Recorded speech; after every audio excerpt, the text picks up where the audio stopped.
ခုမြင်တွေ့နေရတာတော့ရှင်းလွန်းမြစ်လေကရွှေလောင်းဖျားပဲဖြစ်ပါတယ်ဒါကတော့စကိုင်းတိုင်းဒေသကြီးဟုံးမလင်းမြို့နယ်တွေကရွှေလောင်းဖျားပဲဖြစ်ပါတယ်ရှင်းတော့မြစ်လေကောင်မှာတောက်တောင်ကြီးပေါ်မှာတည်ထားတဲ့ရွှေလောင်းဖျားပဲဖြစ်ပါတယ်မြည်တိုက်စားပြီးတော့ကြောက်တန်ဝါလဲဖြည်းဖြည်းနဲ့တိတ်မကြံတော့ပါဘူးမြစ်လေကောင်မှာပါဖျားဘူးသွားဖို့တော့ဒီလိုဆက်လေးရင်းနဲ့သွားကြရတာပဲဖြစ်ပါတယ်ထမန်တီနဲ့ဟုံးမလင်းကြားရဲပေါ့လေမြင်တွေ့ရတဲ့အတိုင်းပဲ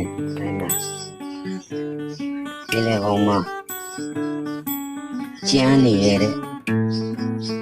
ကြောက်တောင်ဘုံကြီးပဲဖြစ်ပါတယ်ဒါအတက်လန်းကိုတက်ဖို့အတွက်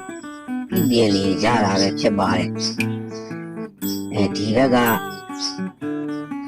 တောင်ကုန်ဘဝကြောက်ဆောင်ပေါ်မှာတော့မြင်တွေ့ရတဲ့အတိုင်းပဲမိချောင်းရုပ်ကြီးကိုထုလုပ်ထားတာပဲဖြစ်ပါတယ်အင်္ဂလိပ်နဲ့မိချောင်းရုပ်လုပ်နေတာပဲဖြစ်ပါတယ်မြင်ဘူးတဲ့လူတွေအတွက်တော့ထူးဆန်းပေါ်ဗျာ